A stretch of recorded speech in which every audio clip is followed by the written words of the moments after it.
जो ताकतवर लोग हैं उनके लिए ना कानून है ना इंसाफ है। अब ये जवाई पुलिस यानी दामाद पुलिस में कन्वर्ट हो चुकी है। जितना लुच्चा उतना ऊंचा, इस मुल्क की तो यही स्टोरी है जैसी करनी है।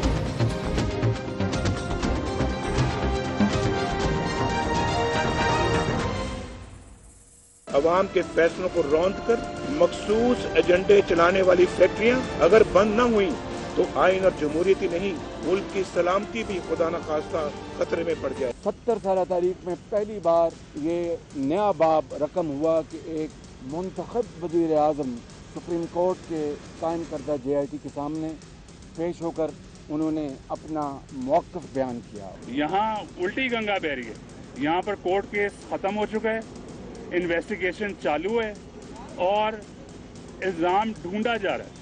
अगर आपने नवाज शरीफ की मनी ट्रेल की बात करनी है तो ना सिर्फ हम दे चुके हैं, बल्कि आपको पहले नवाज शरीफ का किसी असासे के साथ लिंक साबित करना होगा, उसके बाद आप बात करें। आपस के कारोबार के मामला, बाकी कारोबार, प्राइवेट एक कारोबार एक फैमिली का, उसका ना सवाल पूछना बनता है ना जवाब देना बनता है। मैं आज कह रहा हूँ। अस्सलाम वालेकुम नाज़रीन, प्रोग्राम खबर के साथ मैं हूं आपकी मेज़बान रमशा कंवल। आज 10 जुलाई और जिसका सबको इंतज़ार था कि आखिरकार JIT अपनी तहकीकाती रिपोर्ट सुप्रीम कोर्ट में जमा करवाएगी और ये रिपोर्ट जमा करवा दी गई। 25 किलो जिसका वजन है और मरियम नवाज भी जैसे कहती हैं कि सब लोग देख लें कि कितने सबूत और कितने एविडेंसेस फराहम कर दिए गए। उन्होंने ट्वीट भी किया और 10 जिल्दों पर यह मुश्तमिल है ये रिपोर्ट और अब इस रिपोर्ट का जायजा लेगी सुप्रीम कोर्ट, जिसके बाद एक और तारीख दी गई है अगले पीर तक की और उसके बाद अगली कार्रवाई होगी। रिपोर्ट की जिल्द नंबर 10 पब्लिक न की जाए, ये वाजिद ज़िया ने अदालत से इस्तदा की है जो कि JIT के सरबराह हैं और साथ साथ जो तस्वीर लीक्स का मामला है उस पर भी बात हुई और उस पर कमीशन बनाने की इस्तदा अदालत ने मुस्तरद कर दी है और तहकीकाती रिपोर्ट पर अदालत ने जो रिमार्क्स दिए कि JIT रिपोर्ट की कॉपी अटॉर्नी जनरल को भी देने का हुक्म है और अगर अरकान को किसी ने तंग ना किया तो ये सुप्रीम कोर्ट से रुजू करें, तंग किया तो सुप्रीम कोर्ट से रुजू करें। तमाम अरकान वापस अपने इदारों में जाएंगे तो उन्हें मुकम्मल आज़ादी होगी। और आपको बताएं कि साथ साथ जो आज अहम खबर थी न्यूज़ लीक्स का मामला, जो कि सामने आई खबर और पहले से ही जो रिपोर्ट शाया की गई है उसमें कितनी सदाकत है उस पर भी बात करेंगे क्योंकि उस पर भी नोटिस जारी कर दिया गया है। तो जो मेहमान हमारे साथ मौजूद हैं उनका तारुफ आपसे कराती हूँ। पाकिस्तान तहरीक इंसाफ के रहनुमा फयाजुल हसन चौहान साहब, साथ साथ दीगर रहनुमा और दीगर मेहमान भी हमें शो में ज्वाइन करते रहेंगे। सबसे पहले फयाजुल हसन चौहान साहब आपकी तरफ बढ़ती हूँ। जैसे कि पाकिस्तान तहरीक इंसाफ की एक बड़ी काविश और जिस तरह से हम देखते हैं कि बार बार पेशियां होती रहीं, इतने अरसे तक ये कार्रवाई जारी रही और अब JIT ने जो मुकम्मल रिपोर्ट है वो जमा करवा दी है और अगली तारीख में मिल गई है।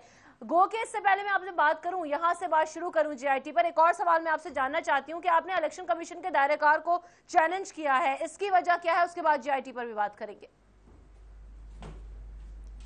बिस्मिल्लाहिर्रहमानिर्रहीम। देखें, आज बाबर अवान साहब ने बड़ी डिटेल के साथ 1 घंटा जो है वो इलेक्शन कमीशन के अंदर जो है वो अपने दलाइल दिए और उन दलाइल में साबित किया कि इलेक्शन कमीशन का जो दायरा इख्तियार और इलेक्शन कमीशन का जो तौहीन अदालत की जो जुरिस्डिक्शन है जो वो आज से कई साल पहले जो है वो एक केस के अंदर जो है वो एलिमिनेट कर दी गई थी, ख़त्म कर दी गई थी पाकिस्तान के कवानीन के अंदर, इलेक्शन कमीशन के कवानीन के अंदर।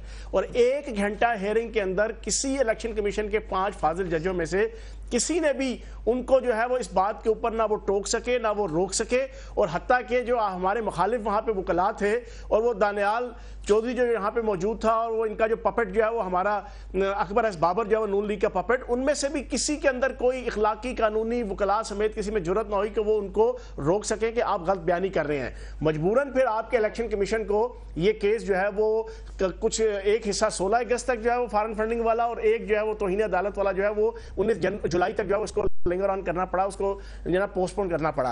तो मैं ये समझता हूँ कि ये एक तहरीक इंसाफ को और इमरान खान को ब्लैकमेल करने के टैक्टिक्स था कि हम इस पनामा स्कैंडल के हवाले से जो स्ट्रगल है जो इमरान खान साहब जुर्रत और हिम्मत के साथ कर रहे थे उससे रोकने की जो वो एक बैड टैक्टिक्स थी, इसके अलावा कुछ नहीं था। इमरान खान भी इसमें शामिल होंगे? ये सिर्फ ब्लैकमेलिंग टैक्टिक्स है या तहरीक इंसाफ को खतरा भी हो सकता है उसमें इमरान खान साहब इसमें शामिल हो सकते हैं? सुने, आज रमशा सुप्रीम कोर्ट के अंदर एक चीज क्लियर हो गई कि वो जफर हिजाजी के जो समदी शरीफ इसहाक डार साहब का प्यार भी था, यार भी था, दिलदार भी था और बचपन का दोस्त भी था। वो बेचारा 55 में आके जो है वो एक्सपोज हो गया और सुप्रीम कोर्ट ने उसको क्लियर कट उसके हवाले से फैसला दे दिया कि मनी लॉन्ड्रिंग जो चौधरी शुगर मिल के जिसके डायरेक्टर नवाज शरीफ साहब थे, जिसका ऑनर जो है वो नवाज शरीफ और हुसैन नवाज हैं, उनकी मनी लॉन्ड्रिंग को जो है वो टेम्पर करने के लिए जनाब इन्होंने सारे का सारा रोल प्ले किया जफर हिजाजी ने, और अपनी बचपन की दोस्ती जो इसहाक डार के साथ थी उसको पूरा करने की कोशिश की। और जो इमरान खान साहब ने सबसे पहले पीटीआई ने इसके ऊपर इल्जाम लगाया था कि जफर हिजाजी का किरदार जो मशकूक है, आज अल्लाह पाक ने इमरान खान को दोबारा सुरखरू किया और पाकिस्तान की अदालत उस्मा ने उसके खिलाफ फौजदारी पर्चा काटने का ऑर्डर कर दिया। दूसरा, गॉडफादर 2 कि जिसको गॉडफादर 1 से ज्यादा मीर शकीलुर रहमान, मीर जावेदुर रहमान, उसके चेले चांटे जो है वो अहमद नूरानी, वो साबर शाह, वो मुर्तजा शाह, वो उमर चीमा, वो सारे के सारे जो है वो जो गॉडफादर 2 के जो है वो माफिया था, उसके खिलाफ आज अदालत ने तौहीने जो है वो अदालत का जो है वो नोटिस जारी किया, उनको तलब कर लिया। और अहमद नूरानी के जो अपने गॉडफादर 2 की शय पे जो है वो शाह से ज्यादा वफादार बनने की कोशिश कर रहा था, उसको भी तलब कर लिया और उसको भी सलब किया। तो मैं ये समझता हूं कि ये गॉडफादर 2 के मुंह पे तमाचा है जंग और जियो ग्रुप के और मीर शकीलुर रहमान के। ठीक है, जीआईटी की कार्रवाई पर आते हैं जरा।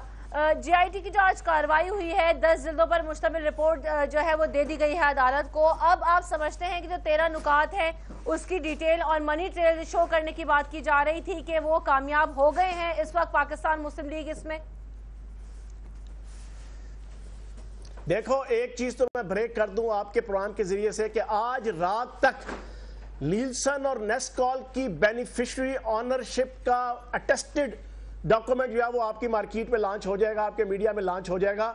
ये चीजें तय हो चुकी हैं, बीबीआई वहां की, एफआईए वहां की, इंग्लैंड की, वहां से सारे डॉक्यूमेंट्स जो है वो आपका जीआईटी ले चुकी है। और एक डॉक्यूमेंट ऐसा है कि जिसको हासिल करने के हवाले से पिछले 4 महीनों में फयाजुल हसन चौहान का भी एक किरदार रहा है, जो मैं इंशाल्लाह सुप्रीम कोर्ट के डिसीजन के बाद जो है वो डिटेल से ब्रेक करूंगा। आपके ही चैनल के एक प्रोग्राम के अंदर मैंने 1 महीना पहले वो खबर ब्रेक की थी। वहां उन जेआईटी ने उसी प्रोग्राम की वसातत से और उसके क्लिप की वसातत से जो है वो फिर उन बंदों से राब्ता किया था और लंदन से वो सारी डिटेल आ चुकी है कि 17 और 17A एवनफील्ड के जो 2 जो है वो आपके फ्लैट्स हैं वो 1993 में जो है वो मरियम नवाज साहिबा के नाम हुए थे। उसकी सारी डिटेल इनको मिल चुकी है, सारे का सारा कट्टा छट्टा इनका खुल चुका है।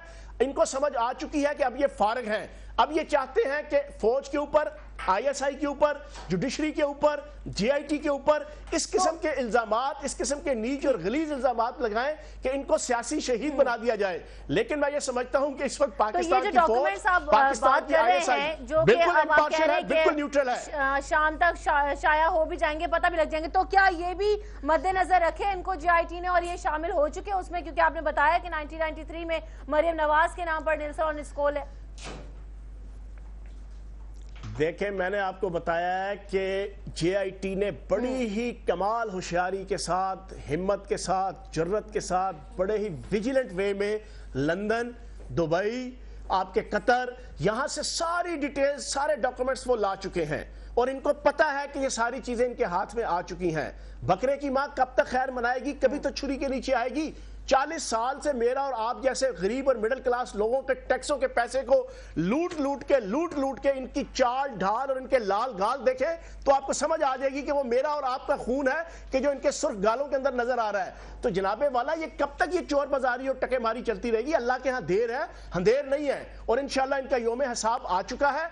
आज के सुप्रीम कोर्ट के जो वर्डिक्ट और डिसीजंस हैं उनकी रोशनी में अगर रत्ती बराबर भी शर्म हो तो नवाज शरीफ साहब को रिजाइन कर देना चाहिए। और हम ये मुतालबा करते हैं कि नवाज शरीफ साहब फौरी तौर पे रिजाइन करें, नहीं तो फिर उसके बाद मजीद इनको जिल्लत और रुसवाई का सामना करना पड़ेगा पाकिस्तान के अंदर भी और पूरी दुनिया के अंदर भी।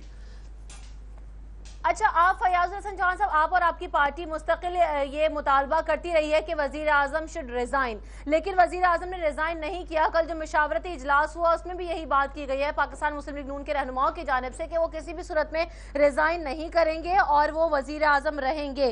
जरूरत पड़ने पर तमाम आईनी और कानूनी ऑप्शन इस्तेमाल किए जाएंगे, ये कहा गया था उस मशावरती इजलास में। तो आपको लगता है कि इतने टाइम गुजरने के बाद अभी भी ये पॉइंट बाकी है या इस पर उम्मीद बाकी है कि वजीर आजम रिजाइन करेंगे?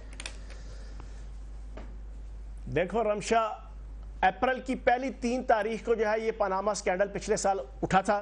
5 अप्रैल को आपके जनाब आइसलैंड के वजीर आजम ने रिजाइन किया, हालांकि उसकी अहलिया के ऊपर इल्जाम था। माल्टा के वजीर आजम ने अपनी अहलिया के ऊपर इल्जाम की बुनियाद पे जो है वो रिजाइन कर दिया। आपके यूक्रेन के वजीर आजम ने 10 अप्रैल को रिजाइन किया। आपके डेविड कैमरॉन ने उसके वालिद के ऊपर इल्जाम था, लेकिन उसने रिजाइन कर दिया। इखलाकियात जो है ना, जमहूरी इखलाकियात, वो ये होती हैं। मैं तो पिछले 1.25 साल से एक बात कह रहा हूं, अब दोबारा दोहरा दूंगा आपके सवाल के कंटेक्स्ट में। आप ना 7 दिन का भूखा एक खोता लें, 7 दिन का भूखा, उसके सामने आप घास का टोकरा रखें, जब वो घास खाने लगे ना, उसके ऊपर इतना ही लान तान करें, इतना ही तंज़ो इस्तेहज़ा करें, इतना ही दशनाम दराजी करें जितनी नवाज शरीफ और आले शरीफ पे हो चुकी है। यकीन जाने उसमें इतनी गैरत होगी कि वो ठुड्डा मारेगा टोकरे को, घास के टोकरे को, कि मैं 7 दिन का भूखा ठीक, लेकिन मैं जो है ये घास नहीं खाऊंगा। लेकिन आले शरीफ के अंदर इतनी गैरत और खुददारी, इतनी जमहूरी एटिकेट्स, इतनी जमहूरी एथिक्स नहीं है। वो अभी भी चीजों को लिंगर ऑन करके मर्ज बढ़ता गया, जूजू दवाकी के मज़दाक अपना आप मजीद जलील करवाएंगे, अपना आप मजीद बेड़ा गर्क करवाएंगे। होना यह चाहिए कि आज का दिन नवाज शरीफ साहब को पॉलिटिकल डिग्निटी का सबूत देते हुए रिजाइन कर देना चाहिए, किसी और को वजीर आजम बनाए नून लीग का, 2018 तक अपना जनाब टेन्योर पूरा करें और पाकिस्तान की जमहूरियत को एक साफ सुथरे ट्रैक पे जो चलने दें। नहीं, पाकिस्तान मुस्लिम लीग तो ये कहती है कि जो कुछ हो रहा है वो साजिश है और जमहूरियत को डीरेल करने की साजिश हो रही है और आप सबको उसमें मुलविस करार देती है। प्रेस कॉन्फ्रेंस में भी हम बार बार देखते हैं। तो जमहूरियत जो है वो डीरेल हो रही है इन तमाम चीजों से, जमहूरियत मजबूत हो रही है आपकी नजर में? रमशा, मुझे आप एक चीज बताएं, पाकिस्तान की पिछली 40 साल की हिस्ट्री है कि हमेशा नवाज शरीफ साहब को मिलिट्री एस्टेब्लिशमेंट ने हमेशा 2/3 अक्सरियत दिलवाई है, हमेशा। इस